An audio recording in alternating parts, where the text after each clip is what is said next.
Ok, pessoal, então vamos começar esse vídeo de hoje, esse brown bag, né? Uma coisa que eu ia começar hoje perguntando para você que está assistindo o vídeo, você que está na apresentação, que é conversando sobre um cenário muito comum no suporte, um cenário onde existem vários chamados, logicamente nem tudo é o que eu vou falar hoje, tá? Mas existe uma grande porção de clientes aí que são impactados com esse vilão. Tá? É um vilão, mas é algo que é muito necessário para também entender para trabalhar em diversos produtos, seja Windows, Linux ou qualquer outro produto, seja roteador, Firewall, você tem que ter entendimento disso. Mas vamos a um cenário comum, lentidão. O que pode ser lentidão? O cara liga falando que o OA dele não consegue anexar um arquivo, ou consegue, mas demora muito. Ele, ao trabalhar, também demora muito. Você clica numa mensagem, ela demora para abrir. E aí ele fala que está acontecendo para todos os usuários ou um usuário só. É sempre a parte mais interessante, a mais importante também é escopar isso, né? Entender. É um usuário, são todos os usuários, todos os computadores, um computador, dentro e fora da rede, né? Mas vamos chegar nesse ponto, né? Pode ser Outlook, né? Ou seja, e o Outlook ele é mais visível do que o OA por causa do encapsulamento do protocolo, né? Da RPC over HTTP, o MAP over HTTP, né? Não é HTTP direto, over HTTP, né? Encapsulamento. Então ele vai aparecer mais e também o Outlook tem o Cache Mode, que é usado por 99% dos end users, que é aquele negócio de baixar toda a informação da caixa no computador. Então vamos supor, se eu tenho latência, lentidão para utilizar o Outlook, eu vou ter uma latência para baixar o arquivo OST, né, que às vezes pode ser 10 gigabytes. Então, se você tem uma latência no OA, uma diferença de alguns segundos para uma mensagem, imagina para 50 GB de mensagem, ou 40 GB de mensagem que seja. Né? Então, por isso que é mais perceptível no Outlook. Existem alguns chamados que a gente vê que o cara abre e fala assim, ah, eu estou usando o Outlook, ele nunca termina de sincronizar as pastas, né? Porque tem essa lentidão para baixar. Então a primeira coisa que a gente fala rule out é a questão do download upload speed da máquina que ele está usando. A gente faz um teste para ver essa velocidade. Ah, quanto que está tempo para fazer download, ou seja, baixar informações, e upload, ou seja, enviar informações. E no Outlook ele vai usar os dois, né? A inbound message ou até baixar o download do OST e também enviar a mensagem. Eu envio mensagem, eu uso meu upload. E tem outros cenários, pode ser Skype, uma conferência, pode ser o OneDrive, esse é muito perceptível. Então, o OneDrive, eu vou anexar um arquivo no OneDrive, ele vai demorar mais do que o comum, né? Mais do que eu estou acostumado. Ou, usava um outro produto versus o OneDrive. O OneDrive ele é lento, ele demora mais para anexar um arquivo. E também um cenário que já vimos em alguns clientes Enterprise, né? Tem uma migração híbrida rolando, e aí, poxa, para mandar uma mailbox para a nuvem demora muito mais do que eu esperava, né? Então tem algumas coisas. Primeiro, upload download time, Exchange, upload download time daquele servidor que eu estou fazendo a migração, né? Que está se comunicando com o Exchange Online. Outlook, daquele computador que está baixando o OST, do OA, daquele computador, daquele usuário específico. Então a gente começa escopando um usuário, todos os usuários, um computador, todos os computadores, enfim. Até chegar na questão de networking. Né? Muitos casos de lentidão são referentes a networking. Então, aí chega naquele cenário que o cara fala, não tenho firewall, não tenho proxy, não tenho nada. Essa comunicação ela vai direta para a internet.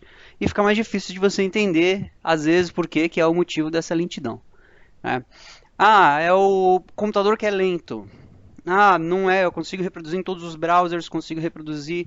E aí você chega numa questão de que dentro da rede você reproduz, fora da rede não. Né? Fora da rede é muito mais rápido. O que é fora da rede dele? Sem ter firewall, sem ter proxy, essas coisas. E você fica naquela questão de, então é o firewall do cliente, então é o meu proxy que está causando isso. E aí você chega, você tira o computador que está dentro da sua rede, tira ele do firewall, tira essa comunicação, essa segurança, e aí continua com a lentidão e você não entende por quê. Né? E aí tem uma questão, que é a questão da apresentação de hoje, a questão do vídeo de hoje, que é algo que vai além, lógico, de firewall, também depende de como você configura isso, né? Tem muito cliente Windows que configura isso por Group Policy, configura isso por o que seja o Active Directory dele, vai usar DNS, uma core externa ele vai fazer diferente, porém, como você configura o DNS das suas estações, né?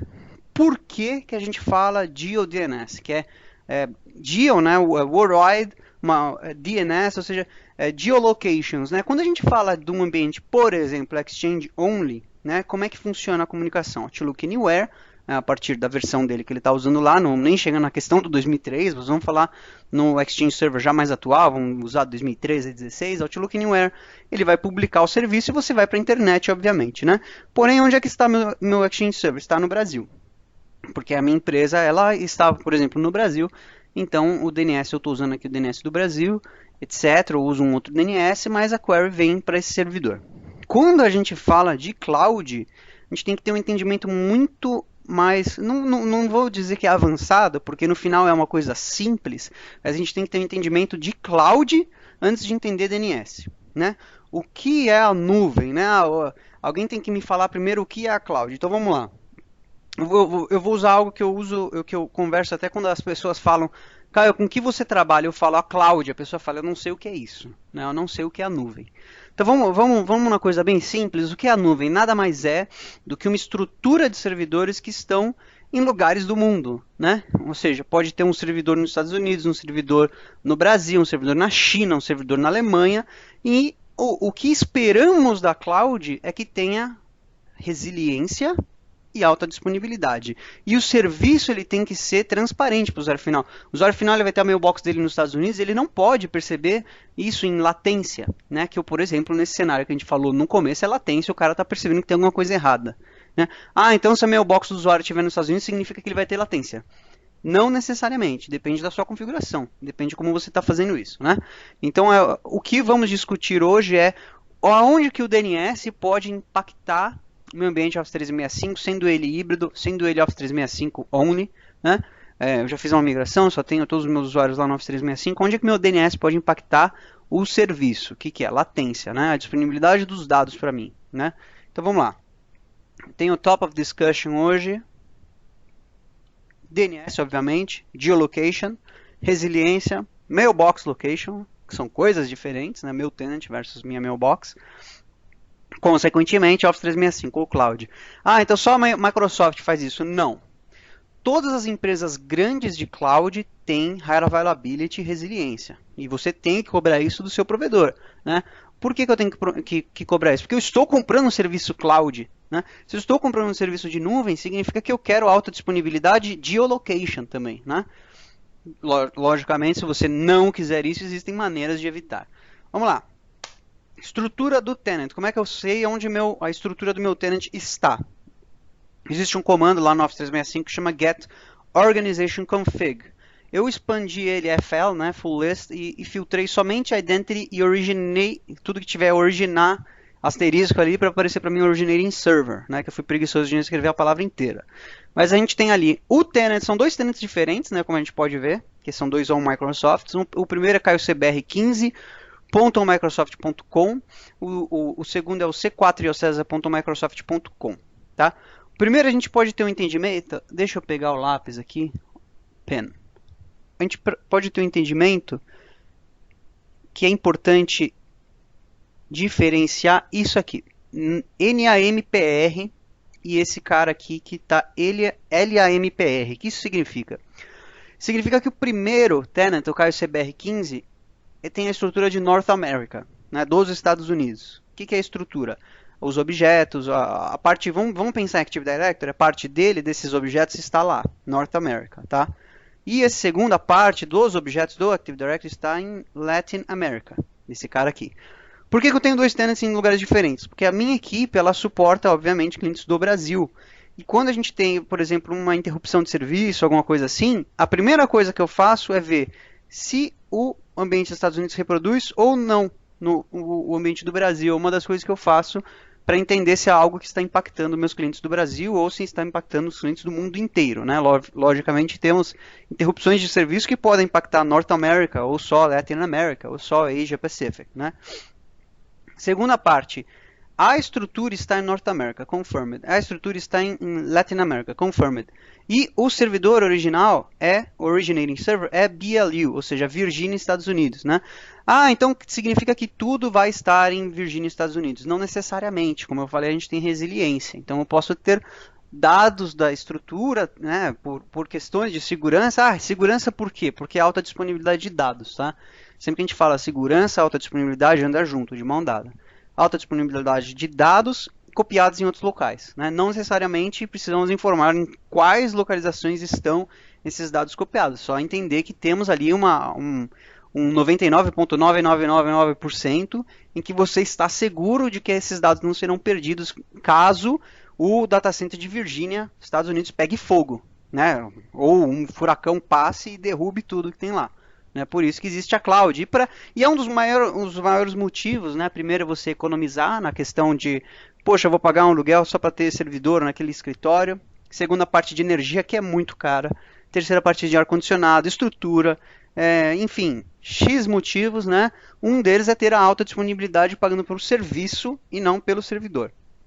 Antigamente, trabalhei em projetos em que a gente pegava a estrutura do cliente, tinha uma que ficava em Guarulhos, e uma outra estrutura que ficava no centro de São Paulo. Isso era muito caro, muito caro. Para uma empresa grande ainda, que precisa... quantos servidores você tem? Eu tenho o Exchange Server, eu tenho Active Directory, eu tenho um cluster de Red Hat, eu tenho diferentes coisas em que eu preciso de alta disponibilidade para isso. Então eu vou alugar um data center de uma empresa, colocar os meus servidores lá, quanto que isso vai me custar? Muito dinheiro, né? Versus o que a gente tem hoje, que o serviço é entregue pela Microsoft para você, né, na cloud aí, copiando em diferentes lugares do mundo, né? Então, Caio, onde é que você pegou aquela informação que BLU é naquele local, que é Virgínia, ou o CP é Brasil, o GRU é Brasil? Tem essa datacentermap.azurewebsites.net, ou você que está prestando atenção nessa gravação, tem essa lista para você também. Você pode tirar um print screen da sua tela agora e ter isso, né? Está atualizada? Não 100%. Já existem novos sites em que a Microsoft ainda não publicou, né, que vai publicar ainda, vai atualizar isso. Não tem um tempo em que isso vai ficar disponível para os clientes. Porém, essa aqui é o que eu tenho para informar externamente. Tá? Esses servidores que eu posso informar para você externamente que existem. Existem servidores que não são Exchange Online, que eu não coloquei aqui, que você pode entrar naquele site que eu informei inicialmente, que você vai ver estrutura que só tem Exchange, estrutura que só tem SharePoint, estrutura que tem SharePoint, Exchange e CRM, enfim. A estrutura do tenant não significa que a mailbox vai ficar naquele lugar. De novo, né, por causa de reliability, high availability. Né? Consequentemente, eu vou ter réplica em outros data centers. Vamos primeiro entender o que eu comecei a falar da estrutura, né? A suposição dos administradores da estrutura, né? Minha estrutura está fora do Brasil, então eu vou ter latência, tenho que ligar para a Microsoft, eu quero mudar isso para o Brasil. Não funciona assim. A mailbox do Chuck está em GRU, né? Se eu rodo um get mailbox aqui, né? Que nem eu estou mostrando nesse comando aqui.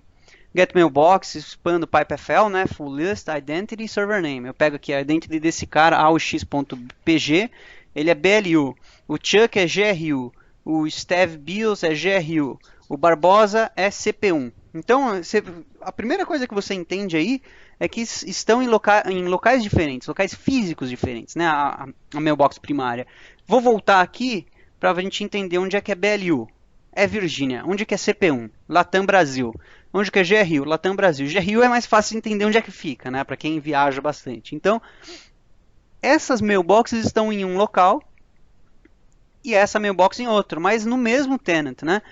Então significa que o Barbosa vai ter latência, porque a mailbox dele está nos Estados Unidos. E eu vou explicar por que não, né? E essa apresentação é exatamente a configuração que você tem que ter, não só no Barbosa, mas para o AUX, para o Chuck, para o Steve Bills, né? Que é a questão de DNS. Então, qual que é a suposição comum dos administradores? Minha estrutura ou a minha mailbox está fora do Brasil. Logo vou ter latência. A primeira assumption que é essa, né? E por que ela não pode existir essa assumption? Porque primeiro que você está usando um serviço cloud, né? Segundo, que a latência ela é muito, ela varia de um administrador para outro. O que é latência, né? Mas vamos na questão de DNS. Minha mailbox está diferente do meu país, vou ter latência. Não. Por que não? Porque existe algo que a gente chama de Closest Data Center Communication, né? Então vamos no entendimento de DNS. Então a primeira coisa que eu vou testar aqui é onde que meu DNS está apontando. E quando eu falo aonde que ele está apontando, ele pode estar apontando para o Brasil, para a Argentina, para o Chile, para os Estados Unidos, para a Alemanha. Já peguei clientes que usam DNS de lugares diferentes do mundo. Não sei exatamente a necessidade de usar um DNS da China quando você mora no Brasil, né, sendo que você não vai ter latência só para o serviço DOS 365, mas para outras coisas, muito provavelmente. Né? Ou você tem um forwarder do seu DNS apontando para um 8.8.8, por exemplo, que é Google dos Estados Unidos, ou outro serviço dos Estados Unidos. A primeira coisa que eu faço quando a gente pega um chamado assim, que a gente isola e pode entender que há alguma coisa relacionada a DNS, eu uso o NSLookup. Né? A primeira coisa que eu faço é outlook.office365.com. Quem que é esse cara? Ele vai falar para mim, olha, o nome disso, né, outlook.office365.com, outlook-latam.office365.com. Se eu estou no Brasil, isso é ótimo. Significa que eu estou indo para o servidor correto, né? Que é esses endereços, que esses servidores que estão publicados com esse Fully Qualified Domain Name. Se o meu DNS estiver apontando para outro endereço, e eu não vou fazer isso agora live, porque senão vai cair a minha comunicação com o pessoal que está na apresentação. Por exemplo, eu uso um DNS dos Estados Unidos, a primeira coisa que ele vai me falar é, por exemplo, outlook.north America, né, Northwest, ou East, né, dependendo se você vai usar um DNS que está no West ou East Side. Né? Ou seja, você está apontando o DNS para os Estados Unidos, a comunicação que você vai fazer para o Office 365 é web. Né? Então vamos lá, temos dois cenários, eu estou apontando para o Brasil. A mailbox do meu usuário final está nos Estados Unidos. Ah, então vou apontar para os Estados Unidos, vou fazer uma query lá porque a mailbox dele está lá. Errado, tá? Porque essa comunicação vai ser feita web versus o DNS apontando para o Brasil, usando um servidor do Brasil. Então vamos supor, eu estou usando um servidor do Brasil, vou fazer o primeiro query pro DNS, que é o meu DNS brasileiro, ele vai apontar para o outlook.office365.com, é Latam, então ele vai usar, por exemplo, a estrutura de GRU, né, São Paulo. Usou essa estrutura de São Paulo, ele vai falar, mailbox está nos Estados Unidos. A partir daí, a comunicação desse servidor do Brasil, essa query, ela vai ser feita lá para os Estados Unidos via fibra, né? Não via web. Então, por isso que não vai existir essa latência. Se existir latência, vai ser coisa de 1 milissegundo, né? A diferença disso, né? Versus eu usando um DNS dos Estados Unidos. E aí vai ser uma diferença enorme, né? Aqui, pelo um ICMP request, uma coisa básica, o ping, que é uma coisa aqui, um pacote minúsculo, ele está falando aqui para mim, ó, se eu pingo o Outlook North America, ele vai com uma latência de 169 milissegundos, né?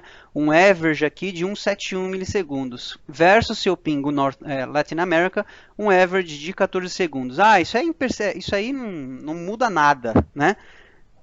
Nesse pacote pequeno, quase nada mesmo, sem alguns milissegundos, né? Agora vamos simular uma coisa muito básica, anexar um arquivo no OA, baixar um OST do Outlook, né? Então a recomendação aqui, você cliente do Brasil, use um DNS brasileiro. Cliente da Argentina, use um DNS da Argentina. Chile, do Chile. Ah, eu uso do Brasil, mas o request ainda vai para os Estados Unidos. Significa que o DNS que você está usando utiliza forwarder para os Estados Unidos. Né? Ou seja, vai ter latência.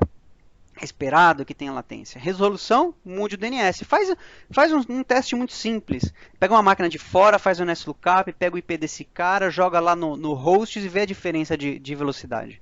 Se não der diferença, tem alguma coisa errada, muito errada. Né? A primeira coisa que a gente faz com os clientes é essa alteração. Já mostra para ele, ó, IP esse aqui, vamos colocar no host aqui só para te mostrar a diferença de latência.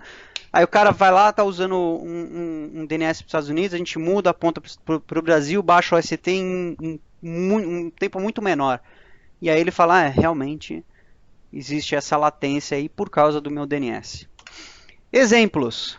Essa própria mailbox que eu estava falando, do CP1, né, Brasil, então o computador ele vai apontar para o Brasil. Olha a diferença de tempo aqui. Primeiro 27 segundos para anexar um arquivo. Né? Ele está dando um create attachment. Isso aqui é não é nem um Fiddler Trace. Eu dei um F12 no Edge. Né? Um post, né? um HTTP 200. Eu estou anexando um arquivo pequeno de 500, de não sei quantos bytes, não lembro aqui exatamente. 27 segundos.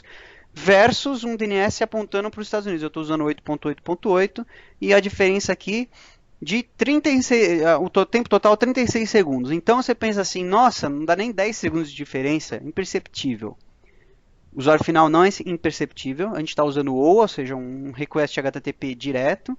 E se a gente estiver usando Outlook, um RPC over HTTP, um map over HTTP, a percepção é muito maior. Então, cenários. Então, você é um cliente que que tem um desses 4 cenários, recomendamos que você veja a configuração DNS, tá? Além de outras coisas, obviamente, né? Meu tempo mesmo de upload e download, como que essa comunicação está sendo feita, não tem nenhum third party, nenhum proxy, nenhum firewall no meio, enfim. Outlook, download de OST, enviar arquivo, enviar calendário, compartilhar informação, etc. Public folder, que seja. Reach Mailbox Migration, usa um DNS no Exchange, ele vai usar um endpoint errado, né? O endpoint que ele tem que usar é o mais próximo à localização física, né?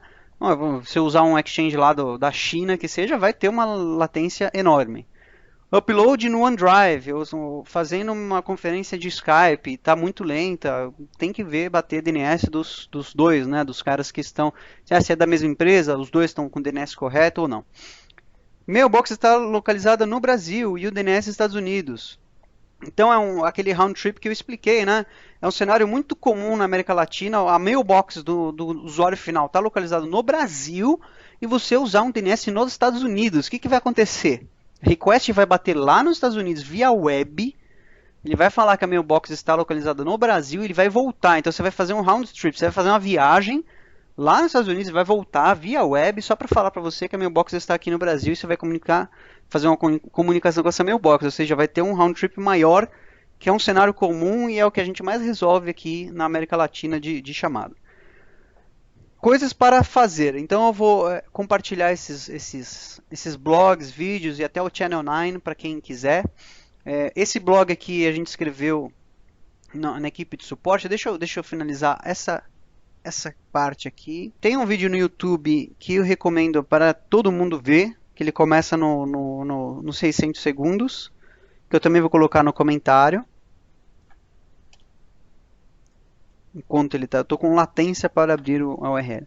Então, esse blog que a gente postou, né? Então, deixa eu pausar esse vídeo. O blog que a gente postou, então esse blog ele tem explicando a localização dos tenants, explicando a localização da estrutura das mailboxes, mostrando onde é que a gente tem estrutura de Exchange aqui na América Latina, o site que eu falei do data center. Tem o NSLookup, tem o ping request que eu fiz, o SMP request que eu fiz, a localização da mailbox, o arquivo que demorou para fazer, e aí temos aqui também até um pouquinho mais avançado, a mesma coisa no Outlook, então 5 segundos versus 5 minutos aqui, né? A gente pegou um perfimon aqui do próprio Outlook explicando isso. Tem até aqui o que eu estava falando que eu ia até anexar, mas acho que melhor, em vez de anexar nos comentários do vídeo, eu vou só anexar o blog, aí vocês clicam no blog e vão por lá, vocês acessam o vídeo Channel 9.